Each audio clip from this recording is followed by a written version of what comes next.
Bonjour Jean-Baptiste. Bonjour Xavier, bonjour à tous. Alors ce pianiste, c'est Bertrand Chamaillou, donc l'un des plus grands pianistes français d'aujourd'hui. Il défend une musique française puisque son nouveau disque, c'est un disque Saint-Saëns qui vient de paraître. Oui, tout un programme consacré à ce compositeur français, un peu oublié, un peu méprisé même parfois dans son propre pays. Et pourtant, vous l'entendez, à l'énergie, à l'inventivité, à la sensualité même assez incroyable avec les deuxième et cinquième concertos, le concerto de l'Égyptien dont on entend encore ici un extrait. Ils seront en concert avec l'Orchestre national de France dirigé par Emmanuel Krivine et donc Bertrand Chamaillou dans quelques jours à Paris ainsi qu'à Besançon. Et puis sur ce disque absolument réussi également des pièces de piano beaucoup moins connues, beaucoup plus rares du même Camille Saint-Saëns, interprétées donc par Bertrand Chamaillou qui à 37 ans non seulement joue le grand répertoire dans les plus grandes salles du monde, mais il est aussi féru de musique contemporaine. Il joue les musiciens d'aujourd'hui. C'est le cas notamment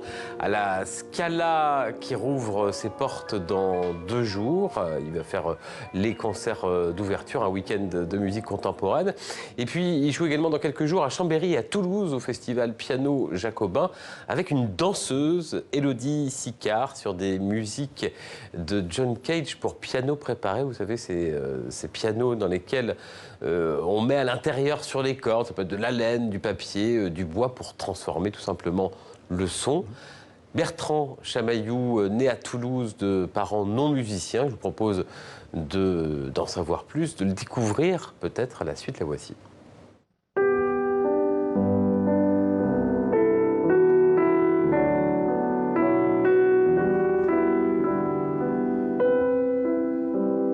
Au début, ça a été un terrain de jeu pour moi, le piano. C'est-à-dire que je voulais être compositeur, j'improvisais, je jouais des pièces qui étaient souvent trop difficiles pour moi, mais j'étais pas du tout dans l'optique de l'enfant prodige qui allait faire une carrière dans le piano, etc. C'était pas du tout ça.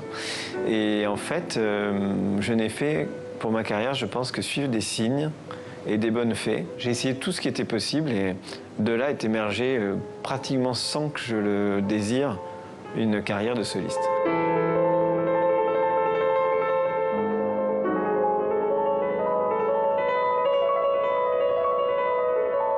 Il y a quand même dans la musique française des choses qu'on joue régulièrement, mais il y a quand même une part d'ombre énorme. Et mon rapport à Saint-Saëns, c'était ça, c'est que c'est un compositeur, on connaît un peu le Carnaval des animaux, par exemple. Beaucoup de gens, même sans le savoir, ont déjà entendu dans des films ou des musiques même de publicité certains airs de Saint-Saëns. Mais c'est un compositeur finalement qui n'est pas très connu, qui a été une star de son vivant, qui voyageait beaucoup, c'était un grand voyageur, qui a parcouru le monde entier, même il est allé jusqu'aux États-Unis, en Amérique du Sud, etc. Mais beaucoup l'Afrique du Nord aussi, les Canaries, etc. Enfin, tout le bassin méditerranéen. Et donc il y a un Orient qui était connu de lui aussi, qu'il retranscrit en musique. Et dans certaines des pièces de l'album, notamment le fameux concerto égyptien, c'est très flagrant.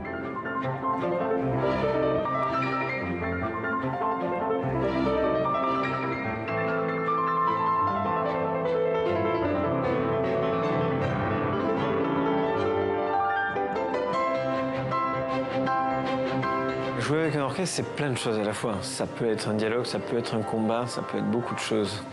Et donc, il faut un chef avec lequel on s'entend bien. Ça, c'est très important. Parce que sinon, là, c'est fini déjà, c'est terminé. J'ai pensé pour cet enregistrement vraiment à l'Orchestre national de France et Emmanuel Krivine. Tout simplement parce que j'ai joué les concertos de Saint-Saëns avec eux.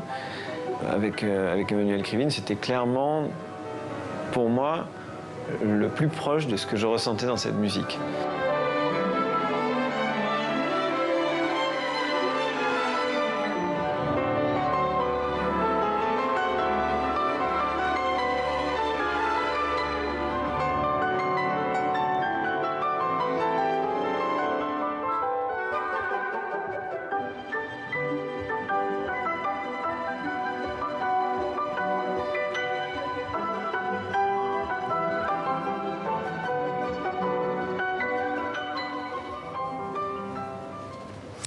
Voilà, Bertrand Chamaillou, donc, et puis on va parler toujours dans l'actualité culturelle de cinéma avec les prix à la Mostra de Venise et on peut le dire, un grand gagnant cette année, Jean-Baptiste. Oui, c'est pas un cinéaste, enfin, il y a des cinéastes gagnants également, mais c'est Netflix, le distributeur de fiction en continu sur Internet, comme on pourrait dire, qui avait refusé, vous vous en souvenez peut-être, de se plier aux règles du Festival de Cannes, qui impose que les films sortent en salle. Eh bien, Venise, c'est pas le cas.